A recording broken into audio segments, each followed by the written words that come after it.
Good morning, good morning, good morning, good afternoon, good evening, wherever you are. Peace, love, and balance. It's your girl, Lady I, or I for short. That's I with an A, A-Y-E. How you doing today?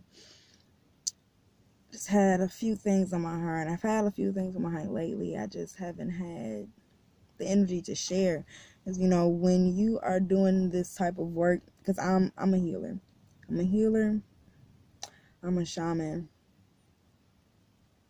I'm a bit of a psychic, and I have experienced a lot of things. And so when you do this type of work, if you are not always replenishing that energy that is lost when you're doing this work, you're going to be drained, completely drained. Okay, that's a lesson. So whenever you're doing this type of work, remember your energy. Keep that in mind. Your energy, your own energy, because that is what you need to do this work, and especially when you are transposing energy, which means the negative to the positive, because there a lot of people focus on more positive, of course, because they don't want the negative. But there is also a way to transpose that negative back into positive, transpose that darkness back into light. But to be able to do that, like I was saying, you have to have much energy within yourself to be able to do such.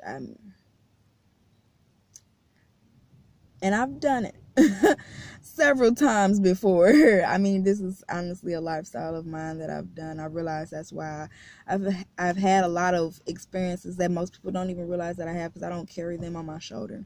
I don't use them to weigh me down. I don't use them as reasons why I am, or the negative. Well, we're not even going to call it negative, because I don't even look at it as negative, because negative means something bad. And I don't look at anything as being good or bad. It's all working for me. So in that case, it can't be bad, because it's working for me. It's helping me. So it still can't be bad. It might not be easy. It might not be what I planned to go through. I didn't plan this to be on my path, but it's still working for me. So having that judgment, that dual judgment, is it good or bad? Is it right or wrong? Is what is going to lead you to not be able to find that center point in yourself, or find yourself truly, because truth, your truth, you lie within, between the poles, between duality, where oneness, wholeness is. Now today, I actually just wanted to speak on death, because there's been a lot of things going on lately, a lot of things coming across my path about death. But I guess I don't view death the same as I did maybe 7 years ago. Every year it's been a new awakening within me, but death has never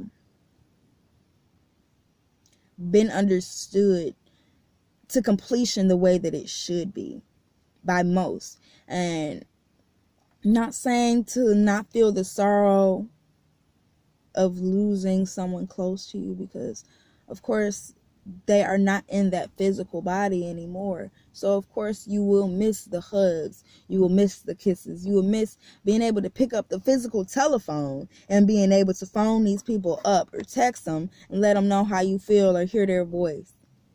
So yes, I completely understand. I'm also an empath, so I completely understand, and I hear you on the sorrow. I lost my mom. Actually, it was 7 years ago this past Monday, September 10th, 2010. September 9th, 2010. And it's so crazy. I'm saying September 9th, 2010. I'm looking at my clock in my car, which is actually 10 minutes fast, but it says 10:09. Okay.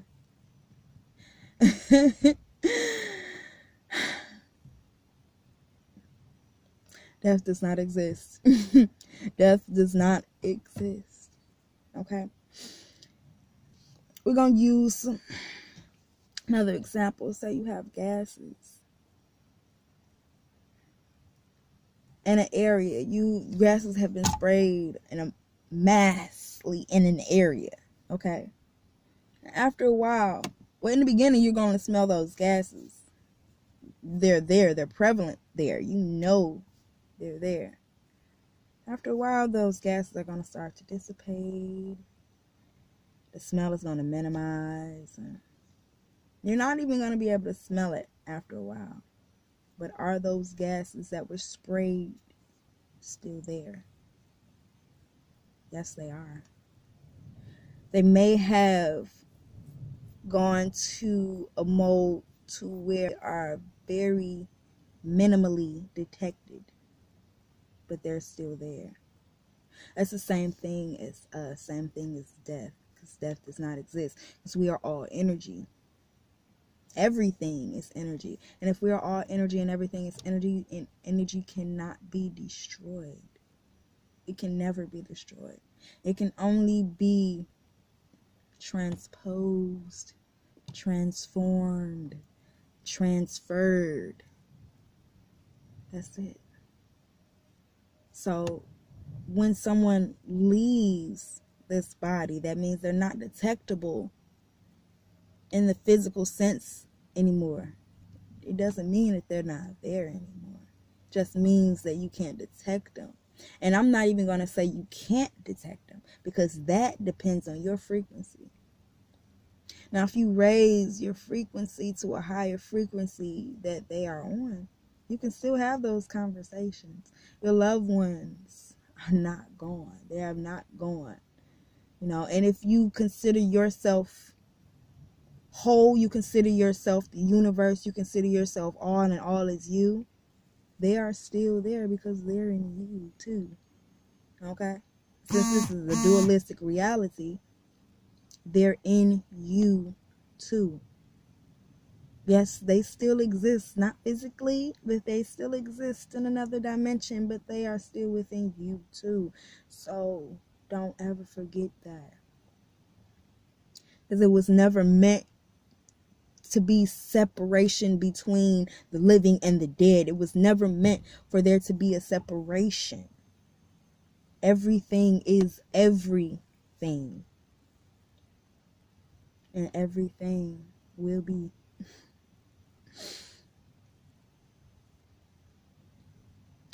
I actually had another story on. I don't share this story too much with too many people. Actually, is what started me on my journey of spirituality. Or one of the things that gave me that big push forward of going ahead and like, okay, we got to figure out what the hell is going on right now. Okay, because we've never experienced anything like this that we can recall. And if we have, well, hell, I don't remember because I blocked it out, So about 7 years ago, how I was saying my mom passed. Well, she transcended. I'm not even going to say passed. She transcended 7 years ago. And the crazy story about that, before I even get into that, my grandmother passed right after her. And that's what got me into this too. My grandmother passed 5 months, 5 days, and 5 hours after my mom. Now, they were definitely very knowledgeable about a lot of esoteric things that the family is not necessarily up on. And I know that. And I realized that I was the one that the information got passed down to. I didn't realize it at that time, but I realize it now. It's like I have my crystal that my mom gave me. If I can just get it. This is the crystal my mother gave me when I was about 12 years old. Oh, yeah, I was 12 actually. Yeah, 12. That's a good number too. I didn't know what it was. I had no clue what the hell this shit was. I used it to hold my books up on my bookcase and shit. Because I'm like, this big ass rock, I don't know what the hell she want me to do with it. She's like, I found it and I just thought you would like it. I'm like, okay. Now, of course, I experienced things when I was younger, but being in the environment that I was in, you know, a lot of the foods, the water, the air, the people, they minimized the experiences that I was having spiritually on some level. Not all levels, but on some level. So I didn't understand what the hell this was, okay? Until about, this is 2017, so about 2015, when I really started getting into the chakras, because of course I had debunked religion and all of that stuff by then, but when I started getting into the chakras and the crystals and things, I looked up quartz crystal and I was like, that looked kind of familiar. And I ran over to my bookcase and I was like, look, I got one. I already got one. Like, it was passed down to me. Like, the hell? So then I knew. See, that's the difference between believing and knowing. Believing, that doesn't come from the same place of knowing. Not necessarily. Not at all, actually. But I knew I was on the right path at that time. I knew. And my mom knew a lot about me, and I realized even the way she did things, you know, as I look back now, the way she named us, named me particularly, it was a lot of things that went into creating the reality the way that she would have envisioned it to be, because it's a lot that goes into it. But we're going to get into that in another video, okay? Right, so back to what I was saying with my mom. Okay, so like I said, my grandmother passed 5 months, 5 days, 5 hours after my mom. And then, so when my mom passed, I can actually remember I was dating this guy at the time. And I can remember her telling me before she passed, like, she liked him or whatever, you know. So it was so crazy. I tried to stay with this dude. After she passed, my mom liked him and da-da-da-da-da. He wasn't for me. But she liked him and I respected the way she felt. So, you know, but anyway, so the dude I was dating at the time, she had got sick. Let me say this. She had got sick. My grandfather, which was her father, had passed on 9/11 that year. Okay. Another crazy coincidence, right? He passed on 9/11 that year. And one of her best friend's daughters was getting married that same day. Okay, so she went to the wedding. And her best friend, the one I'm talking about, she's a Leo like me. Crazy, right? So, she got ready to go. She did the funeral for my grandfather and everything, you know. She went out to actually help get me a job at the time. My mother was very proactive. I mean, if it was something that I wasn't thinking about doing, she was already out doing it, you know, for me. She was a very, very, very kind soul. Very inspiring, very positive. And she did her all for her family. That's all I have to say. So I remember she went out. She came back and she started getting sick. She went to the doctor. Now, I have a whole thing about doctors. I go into that on another video too. I don't believe in going to the doctor. I have my own business, Holistic Remedies. I know. I'm not even going to say believe. I know that the earth has everything that we need to heal ourselves from any ailment, period. Period. I don't care what it is. I don't care what it is. The earth has the product to heal you. You just got to believe that too, because it's a mind thing too. Because if you don't believe it, that's half the battle. Shit, you already lost. Shit. For real. So you got to believe that too. Mind thing. So, like I was saying, the earth has everything to heal your body. But I wasn't on that completely then. I was on the page where I wasn't taking shots anymore. I wasn't getting any more shots from the doctor. Y'all not about to be giving me no goddamn vaccines. No, I'm not about to get the flu shot. I got that damn flu shot. It was my senior year in high school. My senior year, that was the last time I got that. They was like, drink some orange juice, drink some apple juice, and you'll be fine. You know, I was sick, bedridden for 2 weeks. 2 weeks, I drank all the apple juice and orange juice and lemon juice and motherfucking lemon tea, all that shit. I'm sorry, excuse my French. I drank a whole bunch of shit, okay? And I was sick as heck. And I said, you know what? I was good before I took this goddamn shot. So you know what? I ain't took another one since, and I ain't going to, because it's injecting you with the flu. Not a dead virus. There's no such thing. It's injecting you with the flu. Okay? We're going to get on that on a whole nother video, though. So anyway, she got sick. She went to the doctor. She was already complaining about how her doctors didn't do their jobs as doctors. They didn't do the full checkups. And I was like, you know, go to another doctor. Find you another doctor. Why are you still going there? Go to someone else. Even though I still really didn't believe in going to the doctor myself. But I'm like, if you're going to go to somebody who's going to help you. Not somebody who's trying to just take your money. Okay, so she went. She came back, and they told her she had the flu. Now I'm watching her. I've had the flu before. What was going on with her did not look like no flu I've ever seen. Ever. So I knew that it had just been something like, okay, this is what you gotta go home. And then they sent her home with this medicine called Tamiflu. Now I know some people might have heard of Tamiflu. I looked this thing up. It was killing so many people. I was like, stop taking this mess. Stop taking this mess. She was like, it's making me feel better. I'm like, are you sure? Yeah. I'm listening to her in her sleep. She could barely breathe in her sleep. And it was getting worse every time she took the medicine. So I'm like, nah, this ain't right. So maybe she was sick for maybe 3 days. That third day, my boyfriend at the time had came over, and he wanted to go to the movies. I forgot what had came out at the time. It was some new movie that came out.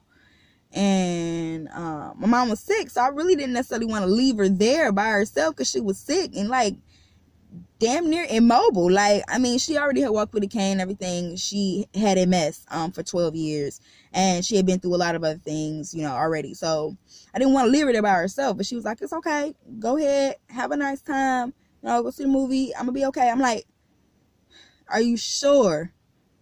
I don't want to leave you here and then come back, you know. Are you sure? She's like, yeah, I'm okay. I'm okay. I'm like, look, okay. Well, since we going out, do you want something? You want some soup? You need anything? She was like, no. I'm like, Ma, look, what do you need? Tell me what you need. You want something? I know you do. She's like, you know what? Just give me some of that soup from Subway. Give me some of that cream and broccoli soup from Subway. I used to tear that soup up. I can't eat none of that mess now. I'm lactose intolerant. And I'm a vegetarian, you know. There's a lot of stuff I don't eat no more, but I gave her that soup. I mean, we went to the mall, because the mall had the movies in it as well. So we went to get her the soup.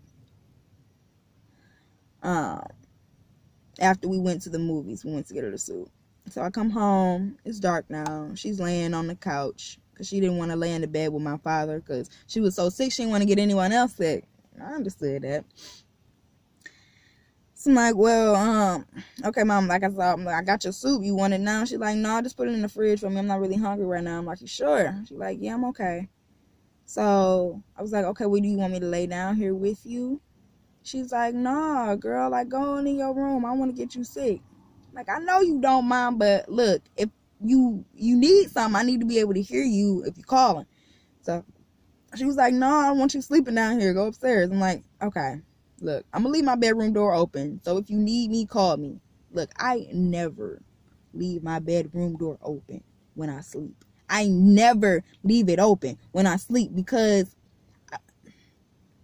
I think that's a deeper conversation that I have to have another time. But I feel like it allows other energies to come through easier. Not saying they can't come through, but I've always felt that leaving the door open allows a gateway open to other things that creep in the darkness. We'll get on that in another video.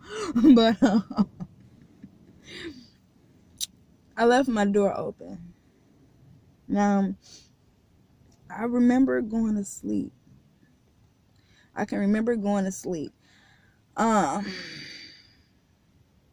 want to say at about 1 in the morning, I got up, I went to the bathroom, I went and laid back down. Now, at some point before the sun rose, you know, I was hearing stuff. And, you know, I'm thinking it's a dream of mine. I'm thinking I'm in a dream. Or, you know, I don't know. I just didn't believe it was real until I kept hearing my mother's voice. And I could hear her talking to my dad from downstairs. Now, I heard her tell him to go into the kitchen to get the soup that me and my boyfriend at the time, I got her. And so we went in the kitchen. Now, when you go into the kitchen from the dining room in the house that I grew up in, if the fan's on in the kitchen, the vent fan, you can't hear from inside the kitchen. Okay? You can't hear what somebody else is saying, say the living room, when you're inside the kitchen if that vent is on. You can hear people in the kitchen if you're in the living room, but, you know, since the fan's on, you hear that fan. So he's in there getting the soup ready, and I'm not exactly sure what happened, but I'm in my room. I'm in my bed at this time, and I heard her call me. And when she called me, I didn't know. I thought maybe it was a dream because, you know, I didn't see her, but I heard her voice this whole time talking, get the soup. I heard him going to the kitchen, heard the fan, all that from upstairs in my bed with the door closed. I mean, the door cracked. And I heard her call me, and at that moment, I tried to move. I couldn't move. I couldn't move anything. My body was completely stiff. Like, I couldn't even open my eyes. I don't know how long that lasted, to be completely honest with you.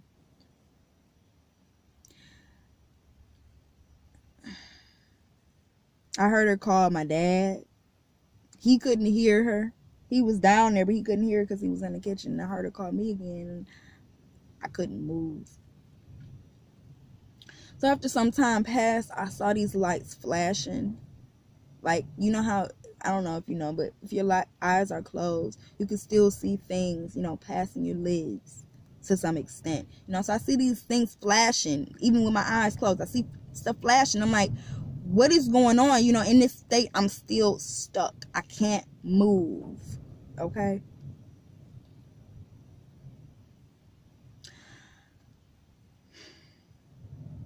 Like I said, I don't know how long it lasted, but at some point, I was able to open my eyes. And at that point, when I opened my eyes, I took this deep breath in and I sat up. And it was like I had just came back into myself, if you understand me. And I ran, because I still saw the flashes that I was seeing. I ran to the window, and I looked out the window, and I saw an ambulance outside. And so I ran downstairs, and I see my mother sitting on the couch in that same place that she had been, and she wasn't moving. She wasn't conscious. She wasn't breathing. That EMS, people had been in there. They had the, I'm not even sure what the thing is called, the little breathing machine.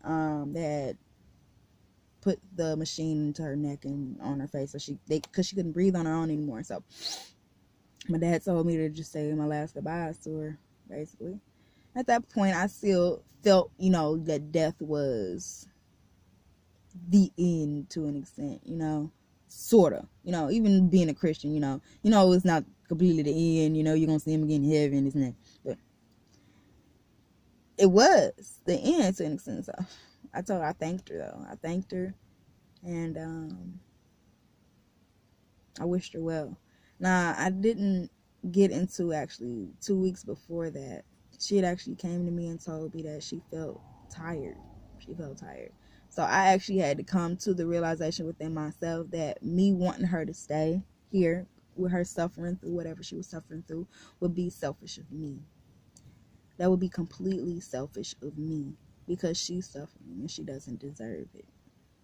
So I had to find within myself to go to the God that I worshiped at that time, which was my higher self, now that I realize, but, and say that I was in appreciation of everything that had been done for me through her, everything that had been taught to me through her,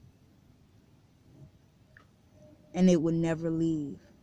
But if at this time it was her time, because she was in so much pain, then I was fully ready to accept that. I was fully ready to accept it, because I would rather her be at peace than in pain. Okay, be at peace and gone away than be here and be in pain. Even if it's just to stay with me, you know? And that took a lot. That took a lot. And I thought about that moment when I saw her that time on the couch, for that last time on the couch. And that gave me a lot of peace too, because I knew I'd already wished her well internally, you know. And so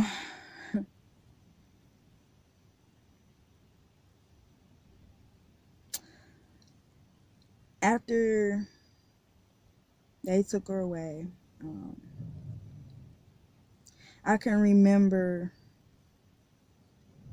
feeling lost and confused for an instant, but for some reason something came over me at that moment and told me that it was going to be okay.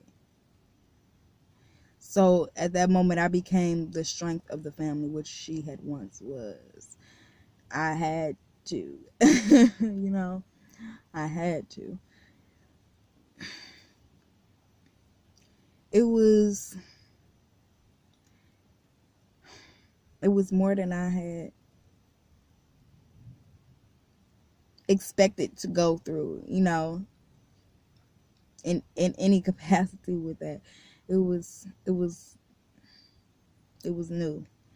And I kept wondering and kept thinking to myself, okay, well, what happened during those times when I wasn't necessarily here? You know, when I was here physically, my body was here, but I wasn't in it because I couldn't move. What was going on? Where was my spirit? Where's my soul? Because I don't know if people know about astral traveling, projecting.